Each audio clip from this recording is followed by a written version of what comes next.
እንኳን ስታወራ እኮ ሰምተን አናውቅም። ስለ ልጅ ምን እንደሆነ ስታወራ ሰምተን አናውቅም። በጣም የሚገርመው ነገር እኔ ስለ ልጅ ሰምቼ አላውቅም ስታወራ። የኔ ፍቅር፣ የኔ ልዕልት፣ የኔ ማር፣ የኔ ምስኪን ከጎኔ እንዲቆምልኝ ነው የመጣልኝ። ከኔ ጎን እንዲቆም ነው ያመጣሁት እንጂ ችግር ሊፈጠር አይደለም ማለች። የኔ ልዕልት አሁንም ቢሆን እኔ ከጎንሽ ነው ያለሁት። ከአብርሃም ጋር ብትታረቂም ባትታረቂም ከጎንሽ ነው ያለሁት። ሩታዬ አንቺን ለሚወዱሽ ለሚያከብሩሽ ሁሉ ስላንቺ ጥሩነት፣ ስላንቺ ስነ ስርዓት፣ ስላንቺ መቻል ሁሉንም እናገራለሁ። ለሴት ልጅ ሁሌ እቆማለሁ። እናቴ አይዞሽ፣ እኛ ካጠገብሽ ነው ያለነው። አንቺን የምንወድሽ ሴቶች ካጠገብሽ ነው ያለነው። ይሄን ቪዲዮ በደንብ አድርጋችሁ ላይክ አድርጉ። እግዚአብሔርን ነው የምላችሁ። ነገ በእህታችሁ ወይ በራሳችሁ እንደዚህ አይነት ነገር ሊደርስ ስለሚችል ብላችሁ አስቡት። ሩታን ለምትናገሯት፣ ሩታን ለምትሰድቧት ሰዎች አእምሯችሁ ልክ አይደለም ነው የምለው። በተረፈ የዛሬውን ነገር እናውራ። እንግዲህ ቅድም ሰምታችኋል። እኔም ነግሬያችሁ ነበረ። በፖሊስ መጥሪያ እንዳመጣችበት እንደመጣበት ነግሬያችሁ ነበር። ጠዋት እኔ በሰራሁት ቪዲዮ ሰምታችኋል። እና ቤተሰብ አሁንም ቢሆን ልንገራችሁ፣ አብርሃም ልክ እየሰራ አይደለም። በህልህ አይደለም፣ በመነፋፋት አይደለም፣ ደረት በነፋ አይደለም። እንደዚህ አይደለም ሴት ልጅ ማሳመን፣ እንደዚህ አይደለም። ሴትን ለማሳመን ከፈለክ እንደዚህ አይደለም ወንድሜ። እንደዚህ ተንጠራራህ ሩታን ልታሳምናት አትችልም።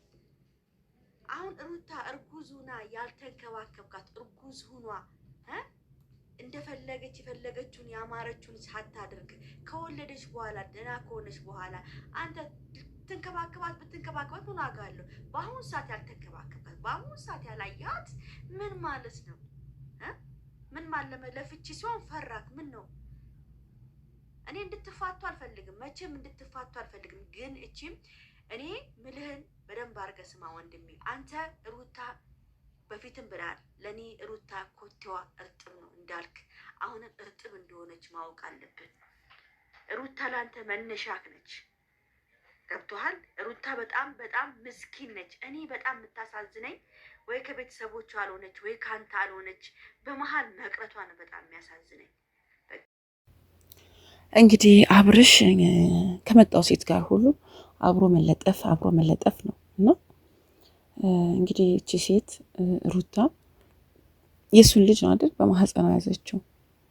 ሲቀጥል ምን ተሰማሽ፣ ምን አማረሽ የሚባል ነገር አለ። ብዙ ነገር መቼም ሴት ልጅ እርጉዝ ስትሆን ብዙ ነገር ያንጨንጨታል፣ ያምራታል። ብዙ ነገሮችን ከጎኗ በሚያስፈልጋት ሰዓት ላይ አብሯት አልነበረ። ብዙ ነገሮች በሚያስፈልጋት ሰዓት ላይ አብሯት አይደለም እና ቢያንስ እንኳን ይህን ነገር ቆማ እየተከራከረችው ራሱ ትዕግስተኛ ናት። በዛ ላይ ቁጭ በይ እስቲ አረፍ በይ ደክሞሻል ምናምን እንኳን አይላትም። ጭቅጭቁ የራሱን ስሜት ብቻ ማዳመጥ ነው። በቃ ራሱ የሚፈልገው ነገሮችን ብቻ ስትራቴጂ ማካሄድ ነው እንጂ ስለሱ ያለውን ነገር አንድ እንትን ተጨንቆ አያውቅም። ለምን እንደሆነ አላውቅም። ማለት እንደውም አንዳንድ ሰዎች አሉ በጾሙ ጊዜ ተጋብታችሁ ይህ ሁሉ ፈተና የደረሰባችሁ በዛ ምክንያት ነው የሚባልም ነገር አለና ሊሆን ይችላል። ምክንያቱም እንግዲህ ተጋብተው ከመጡ አዲስ አበባ በኋላ ያለው ጭቅጭቅ አረገዘች አለ። ከዛ በኋላ መሀላቸው ላይ የሚፈጠረው ነገር ሴት ይመጣል፣ ሴት ይሄዳል፣ ሴት ያባራል፣ ሴት ያሯሩጣል። አንዳንዴ ሴት ወንድ ልጅ ራሱ ለትዳሩ ታማኝነቱ ማንኛውም ሴት ጋር እየተለጠፈ እየመጣ ምንም ችግር እንዳልተፈጠረበት የሚሆን ወንድ ነው ብዬ አላስብም። እንደውም ትዕግስተኛ ናት እች ልጅ ከሚደረግባት ከምትሆነው አንጻር በጣም ትዕግስተኛ ናት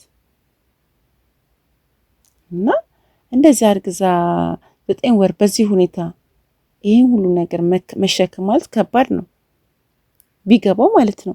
እሷ የሚከራከረው ስለ አለው ፍቺና ስላለው ነገር ነው። እንግዲህ ፍቺው ላይ ምንም አይነት ስለ ቁሳቁስ ነገር የተጻፈ ነገር የለም፣ ስለ ውርስ የተጻፈ ነገር የለም።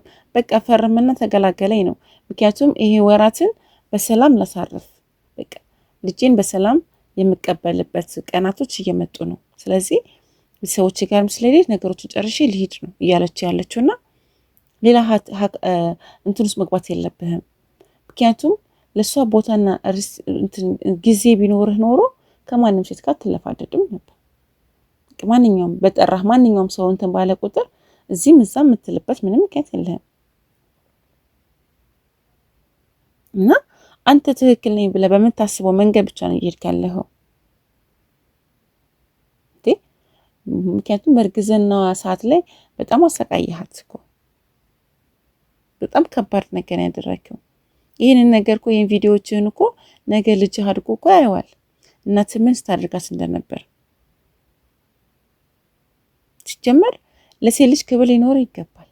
የራስህ ስሜት የሆነ ነገር አይሆንም ስትባልና ወይ ደግሞ ከራሷ የሆነ ግፊት ሲመጣ ብቻ ማለቃቀሱ ምን አመጣው? ማለቃቀሱ ምን አመጣው? ማለት መጀመሪያ ነው ተጠንቅቆ መደቆስ የሚባለው ነገር አይደል እንዴ? እንዴ ምን አድርገሃትላት ነው? በትዳር እንግዲህ ቀልድ ካለ ባንተ ያየሁት። ምክንያቱም ሩታ አንተ አደረክ ብለህ ስታደርግ አላየንም። አሀ እሷ አርግዛለችና ልጅን ተሸክማለችና የትም አትሄድም እኔ እንደፈለኩ ብሆን። ይሄ በማንኛውም ወንዶች ጋር እኮ በእርግዝና ሰዓት የሚደረግ ነገር፣ ማንኛውም ሴት ጋር እየሄዱ እንደፈለጉ ይጨፍራሉ፣ እንደፈለጉ ይሆናሉ፣ እንደፈለጉ ይዝናናሉ። እዚህ ጋር ግን የእሱን ልጅ ተሸክማ ያለችው ያቺ ሴት መከሯንና ስቃይ የምታውቀው እሷ ናት። ዛሬ አብረህና በችግሯ ሰዓት አብረህ ያልቆምከውን ነገር ነገ ልጄ ብለህ ስትመጣ አይንን አፍጥጣ ምንድን ነው የሚሻልህ? የተገቢ ነው።